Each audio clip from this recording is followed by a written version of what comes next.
Good day, everyone. Today's guest is Etienne Russo, who began life as a male model and now runs one of the two or three most important production company when it comes to major league fashion shows and events in Paris, Milan, and internationally. So let's begin at the beginning. How did you become an important show producer, Etienne? Good morning, Godfrey. How are you? Good, thank you.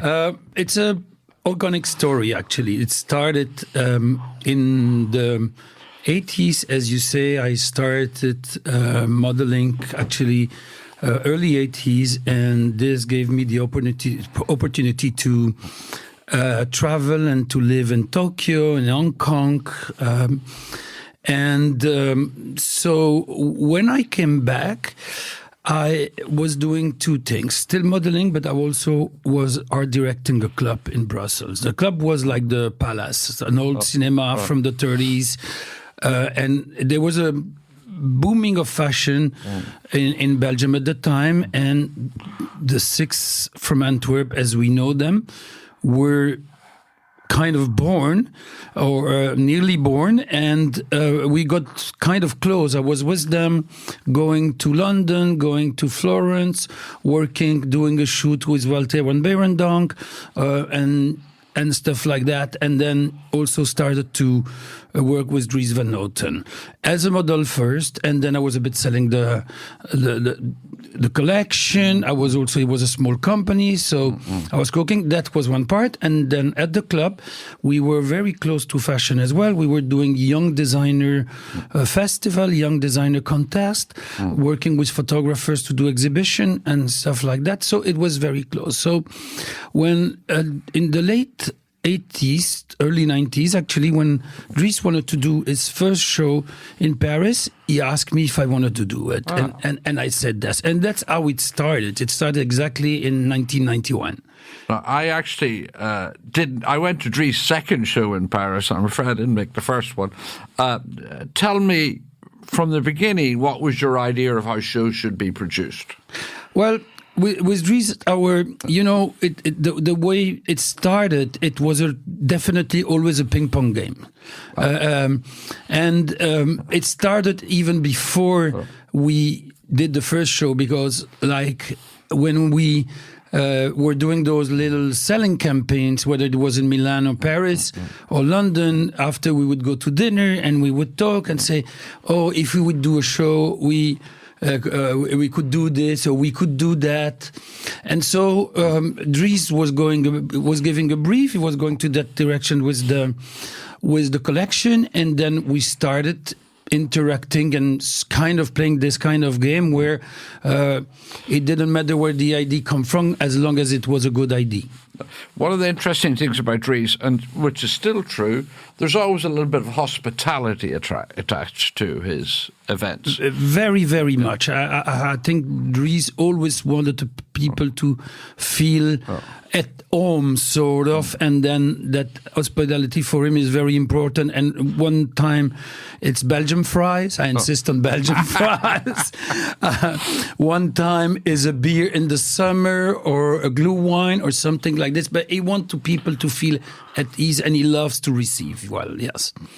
I remember at that particular show, the one I went to, Dries, it was in an Indian restaurant, Passage, not that far from here, and he gave everyone, it was pre-Euro, he gave everyone a card for 30 francs or something. And I remember, so you could buy lunch for that. Exactly. But I actually went and got my hair cut at the time. You did? Yes. It was amazing. There are several stories about that. It's called Passage Brady. It still exists. Yeah. And we had to convince, as you know, there was a hairdresser, there was restaurant, African, Indians, there was everything in there.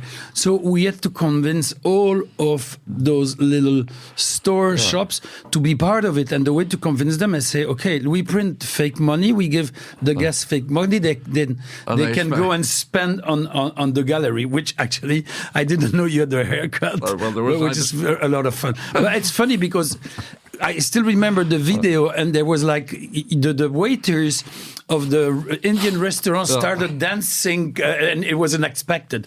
But it was nice because at the time we just had wishes, an idea, and we didn't think. It was very instinctive. We wanted to have fun. We wanted to share emotion with the people. Nowadays, that's changed a little bit.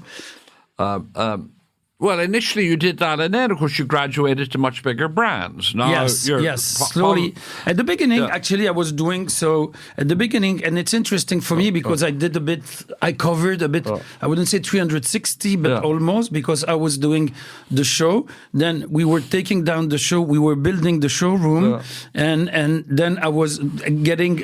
using the materials that you used in the show. Yes, exactly, and changing the show venue into the showroom. There was the budget that there was, so we had the same venue. And then I was getting a customer in the morning and a customer in the afternoon, and in between I would go down to the kitchen to cook for the guests. So we were doing, it was a small team and we were doing everything, but I learned a lot by doing that. And at the beginning I was just working for Dries, so I was covering.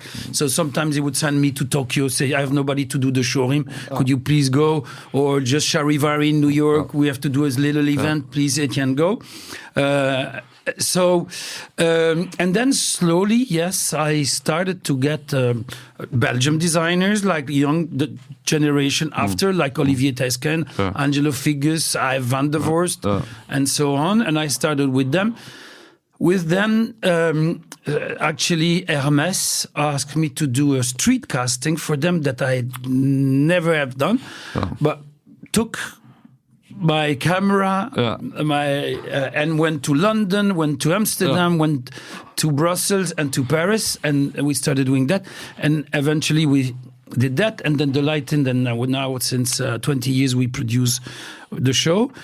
Then Chanel came along, and then Lanvin, and all the others. Once again, with each designer, you're having an interaction all the time, feeling things out before you work out where they want to go. Well, yes, there is definitely always. I mean, we have nowadays three types of customers. So one type is basically where we have almost carte blanche. Another type, which is the biggest part of them, is where it's a ping pong game, and we have also a small part where we are executive producer, and I have to name them. It's Miu Miu and Chanel, where we do not work in creation, we produce, and for Chanel I do the scenography of the models. Okay. Yes, but the idea come from the house. They have Stéphane Lebrina in house that does an amazing work.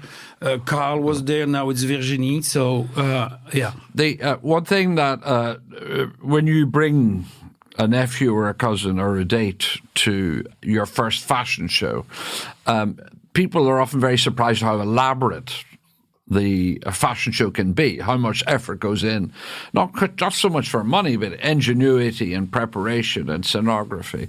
And one of the defining elements of Lanvin, when Albert Elbaz was making these fantastic shows, was the lighting.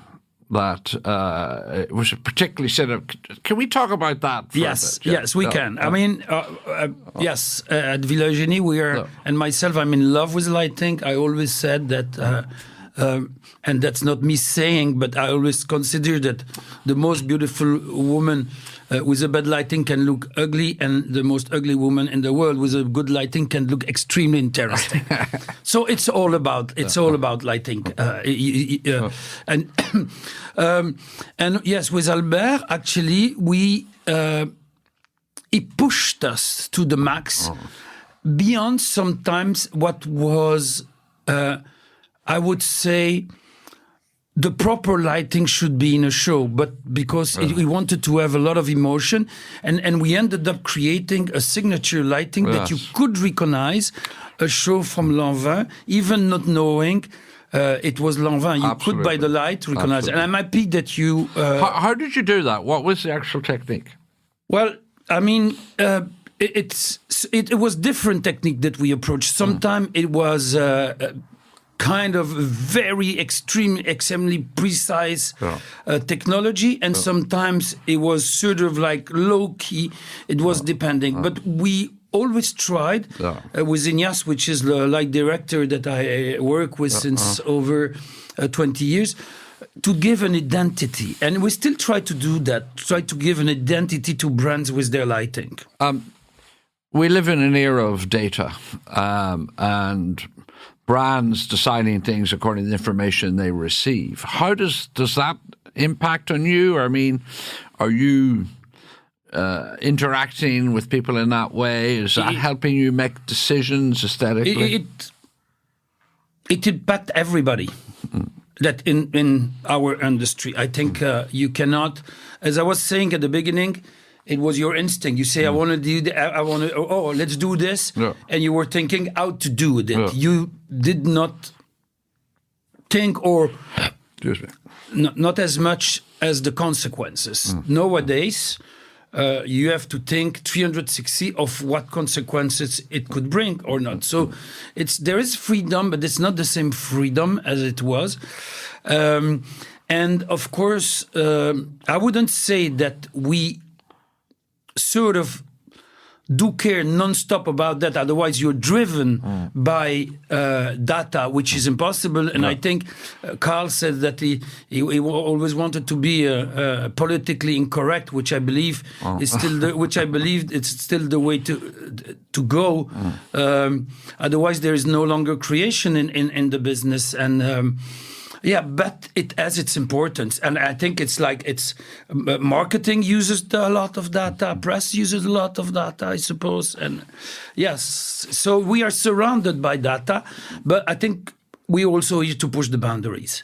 Does your work sort of, it's a runway show and then a showroom, but does your work continue on into the internet? Yes, for some customer it does. How does that happen? Well, actually, we see in what we do, we have to make sure that we give a lot of content. So a show nowadays, before a show, you had the photographers and a video. That was about it. And the video was editing, and you would see the video maybe 1 week, 10 days before. And it was also, the people that were invited were press, and it was newspapers. Before the internet revolution, it was so you had newspapers, you had weekly, you had monthly, and sometimes you would see just the picture 3 months later in the magazine. So nowadays, because of the influencers, because of internet, you see things on real time. So a brand has to make sure that also they deliver the best job in real time.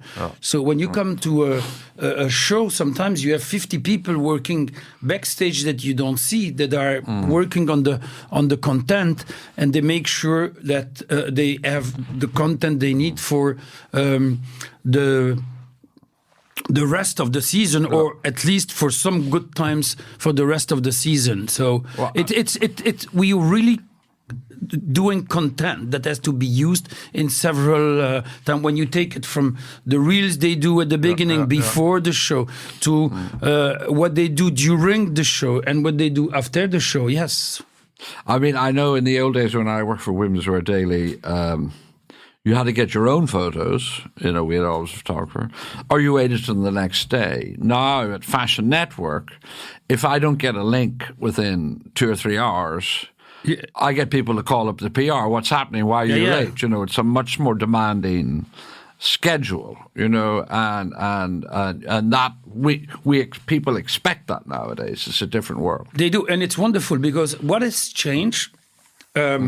And with all due respect, was the press. There was a kind of a diktat from the press for many years, which were selecting what they would want to show or not, and with priorities. Well, nowadays, it's on real time. So finally, what it does, it goes directly to the final consumer, which at the end of the day is the one that makes this whole industry work. From the press, from the magazine, is the one that finally pays for all of that. So, what's the biggest budget you've ever worked with? Do we really have to talk about money? Well, a little bit, Jeff. It's annoying because then we associate that with names. Sometimes we can do a very interesting show with not so much money, and sometimes, and I prefer to take it like this. It's not how the amount of money you have is how you spend it. And there's a magazine about that every weekend in the New York Times, I believe. No, but see, the thing is that sometimes, and you cannot tell that before. Sometimes, for example, you can spend $1 million and it's not, you feel that the result doesn't show that. And sometimes you can spend 200 or 50,000. I'm not going to give numbers. It's just like this. And the result of that feels sometimes better than say, I still don't understand how is this possible. It comes with maybe a supplement of emotion. I'm questioning myself a lot about that. I think once again, if you take someone to a big show, they're always amazed at a brand like Chanel or Vuitton or a Dior or something, how a brand can spend $5 or $10 million on a 15-minute event, that is immediately separated and taken apart. Do the economics always make sense? Well, again, I heard Carl one time said, because he was asked the question, and he says, so he was asked if was he throwing the money by the windows, and he said, well, if I throw the windows, it goes back to the main entrance. What people need to understand is the bigger the brand is, I'd say the bigger the communication has to be, because it's actually worldwide brands. They're everywhere in the world, so it takes more budget to reach all of your market that it takes with a smaller brand. What's the most complicated assignment you've been given by a designer? The next one. Oh, no. Well, give me some examples of the past. Well, there's also, like, we are doing Moncler Genius in London in February. And in general, we had it's a project that we work 6 months in advance. Here we had 2.5 months. In general, we have 10 days of load-in. Here we have 3 days, 3 nights. Okay. So this, and actually I have a meeting, a huge meeting this afternoon with my team to understand. It's not even what we do, is how is it going to be possible to build it in 3 days and make it work in 3 days. So if I take of what's now, that's the biggest example I have. Okay. Where sometimes, designers can be real artists. Not all of them, but certain of them are. And sometimes their brief and their directive can be very ambiguous. Yes, it's yes. I could take Martin Margiela at the time, for example. When we were going to our first meeting of the season with him, we were coming out and we say, "Oof, we had to." No, but because there was what I always say is there is a normality that's different by the designer, and you have to sort of like fine tune what the word normal says for him to take that. And with Martin, we had to have 2 or 3 meetings that we could come back. And actually, if you see, it was simplicity to the max. But to reach that kind of thinking, you would need 2 or 3 meetings to fully understand where he was. What he had in mind. Yeah, exactly. I had the good fortune to go to one of Dries' show, that legendary show in, I think it was a giant Procter, Pratt & Whitney factory in North Paris. Yeah, that doesn't exist. Absolutely. It doesn't. Huge, enormous, kind of looked like a Soviet era factory, but even it was American capitalism, and there was a long dining table of about 100 meters long. And at the end of it, where we ate very well, we had a nice 3-course meal. At the end of it, they took away the plates and the models performed on the table. It was a legendary show. Did you and people were ecstatic after it. How do you know if a show has been a success or not, or if your production has worked or not? Okay. Actually, we had a lot of challenge on this show, so we can spend a few, as it's one of a kind, one for the book we can talk about. Actually, the idea of that show first was thought in the time before the show. That we say, we could do a show on a tablecloth, on napkin, Italian way, a spaghetti, and then the guys would walk on the table. Never happened. And then for the 50th show, so we're talking 50 show later, it happened for women. So, we looked for a factory because we wanted to have a table. Actually, the table was 150 meters. Oh, wow. Yes. And it was 500 glass that were served exactly at the same time. And we had like 150 chandeliers above the table that flat up, yes. And the challenge was also for the press because at the time people say, that far, I'm not going. And it was not the best neighborhood in the world, but that's where we found this factory that would allow us to do what we wanted to do. So some people didn't come. Just a few didn't come because it was like 500 people seated. Just a few. And I know that those few people who didn't come, a couple, still regret nowadays because we knew that it was a success, first of all, for the applause, but the emotion that there was in the room. And it was by the people that were talking about it the day after that we knew that we had done the right thing. For me, personally, we know and we've learned that perfection is impossible. And after each show, I always look back and see what I could change to make it better. On that show, in retrospect, 20 years later, I wouldn't change anything. I have to say, at the time, there was a period when I used to go to collections driving an old convertible. And I remember going into the Buddy driving up. It's pre-Google Maps, trying to find this place and just about making it in down a lane in the middle of the dark. And there was this thing, and we were the last people to sit down. And it's one of my 10 favorite shows ever. And this was called, it's called La Halle aux Chevaux. I know exactly what you were talking about. You know what I mean? So, and I've been to 10,000 shows, and it's still one of my top 10. One thing Dries is happy with, like with places like this, or for Passage Brady, that he made Parisian discover places in Paris they didn't know. Very important. Show productions are very big events, and they use a lot of material, a lot of structure, and they put them together and rip them apart. So it inevitably brings up the question: how sustainable is a show? That's a very. And historically, it wasn't at all sustainable. It was a bit of a guilty party. How has that changed, and what are you doing to address that? Okay, so true, but.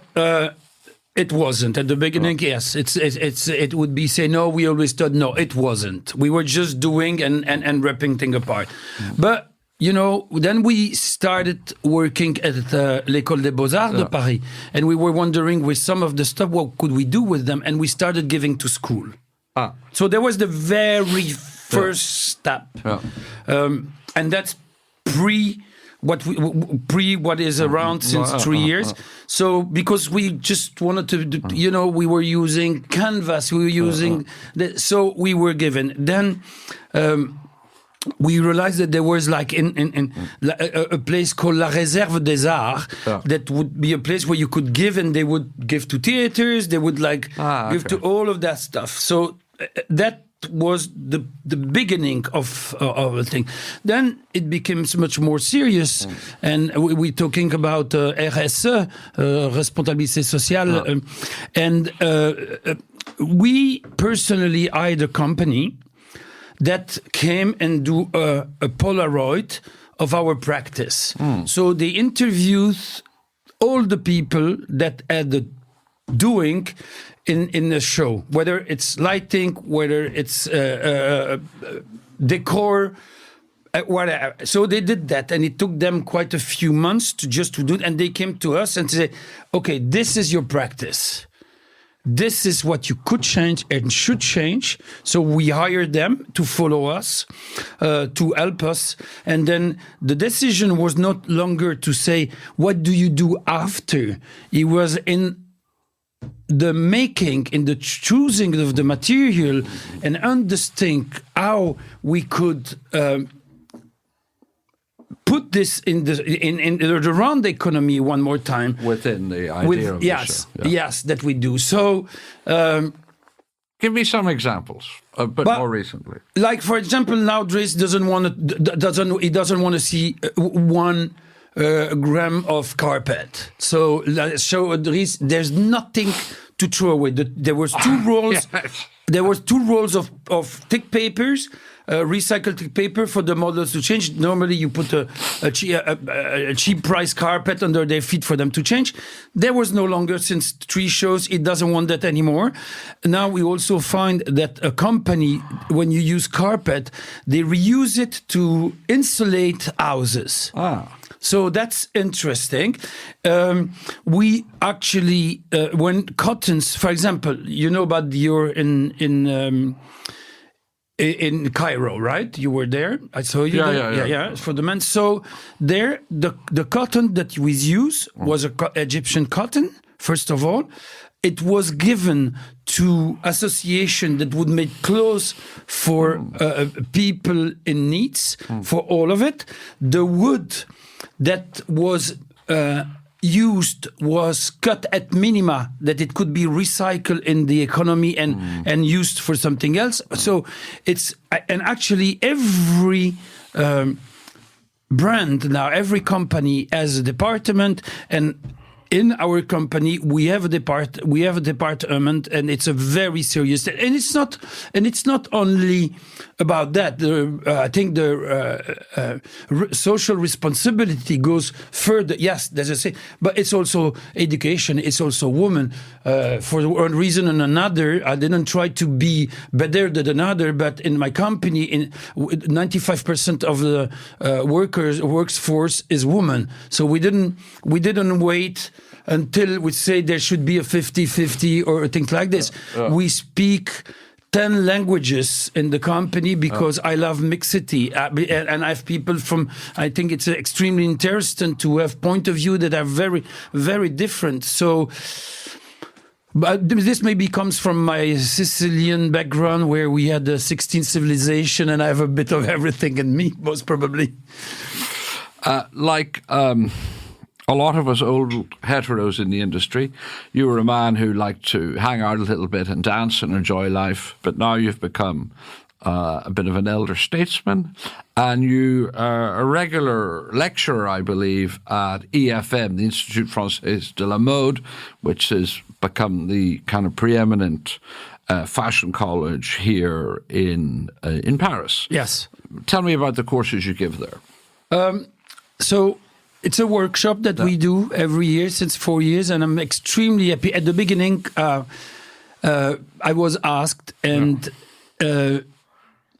by Stéphane Warnier, and I say, Stéphane, I wouldn't know what to tell them. I wouldn't know what to say. And he came. And then one day I say, okay, I'll do it. And then for me, it was like a revelation when I did it. I felt I should have done that way before, because I felt, and maybe you just said it, it's like I'm getting a little elder, and what's important is the transmission. What do we do with all the know-how, with the experience that we collected through those 30 years of work everywhere? What do you do with it? You don't want to bring it with you. You have to transmit. And it's extremely interesting. So what I do with them, I say, I have like about 14 to 16 students that come from all over the world. And we give them a brand name, a designer that we have.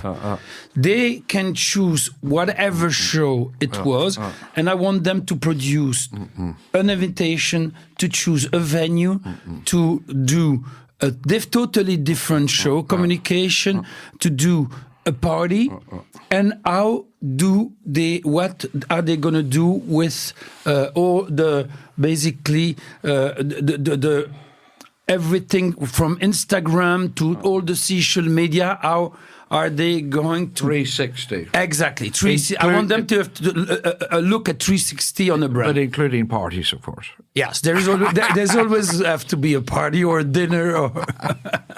To come back to the as I beginning. said, I come back from my disco years. How do you see the business evolving in the future? I mean, we've gone through this incredible internet revolution. Everything's been digitalized, and the old media has been fairly significantly decimated. As you said previously, there used to be a diktat of magazines and newspapers. How do you see the future? I think there will always be, first of all, let's talk about press. There will always do some press, like paper press. I think it's extremely important. We have to separate thinkers also. People with a huge background in journalism or into fashion history than influencers. For me, these are two different leagues. Yes, exactly. Yeah. So what happened? Nowadays, everybody has a say. Whoever you are, you can start, whether if it's a YouTube channel or Instagram, and if you find the right thing to say, you will have a community. Yeah. So I think that it's going to progress like that. I think there will always be a press, and I hope there will always be a press because it's interesting reading, depth. It's interesting learning, and I still love magazine, and I still collect. Still love paper, although we are in a digital era that's not going to stop. That's going to go. Even furthermore, maybe we're going to have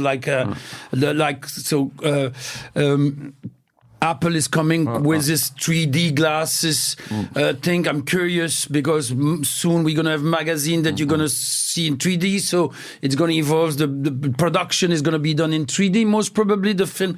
And all of that is going to move extremely fast. Still, there will be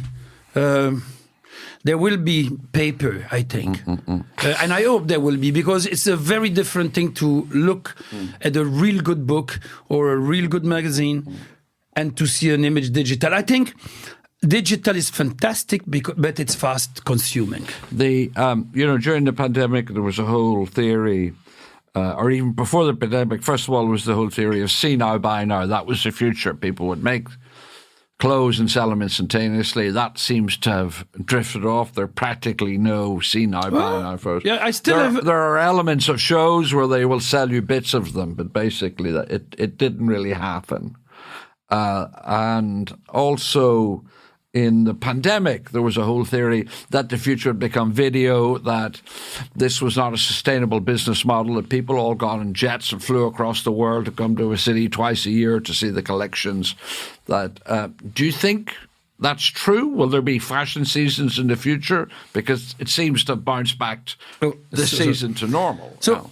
I mean, this is those are two different. This is a bigger question, and I want to take a moment to respond. Okay. If you look at Airbus, they're working on a plane that is zero emission. Yeah.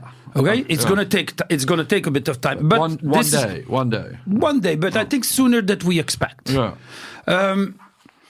So that's the first thing. So that's for the traveling. So I think that now the world is refreshing. First of all, there is a conscience, which is global conscience, which was not. Yeah. Okay. So now everybody thinks most probably the same thing, is that we have to save our environment. It's not the planet, because the planet, with or without that, is still have another 450 million. Before it's 500 million years before it's extinguished, before it goes into ashes. So what we need to protect is ourselves and the human beings and the spices and the race. And so I think that there is this. So, of course, there was no. So this is the thing. So we are animals. Sorry to say it like this. And we are animals that like to connect. And no matter how good the video are, they will never give the emotion that you have into something that is live. Yes. And people need to. How are you going to do? I believe in the metaverse. Yeah. I believe in digital. But all of this are going to be elements that are going to work together. Yeah. I see what it's going to be. So it means that the people are never going to meet anymore? Because if you say there's no fashion show, you can also say there's no theater show. You can also say there's no more concert. I think we have to think a bit more and say, yes, we're changing practice. It's not going to be done in 5 years because it's 150 years that we're destroying before the 1900s when we started with the industrialization. It's not today. So it's going to take some years, and I hope that. I hope that in 10 years, by 2030, 2035, the change will be major. We'll look back and say, wow, what we accomplished is stunning, which is nothing to be proud about. It's just we should have wake up maybe 20 years before. But still, this is who we are, and criticizing only is not a good thing. Okay. Finally, we have a lot of young listeners who... first of all, they want to discover the interesting actors of the industry, but also there are people who'd like to have a career in fashion and luxury in this world. What are 3 bits of advice you would give to someone listening to this about if they wanted a career like that? Have a dream. Wake up with a purpose of your dream. If it's your dream, you can realize it, no matter how it is, no matter how long it takes. Work hard, very hard. It's not by working 9 to 5 that you will manage to put a dream, that your dream will come true. And I think that the last one I would say is work with your heart and your instincts. It's, for me, very important to be very true to oneself. I don't think you can go wrong if you're true to yourself, no matter what you do in life. Etienne Russo, it's been a pleasure talking to you. Likewise, cher ami.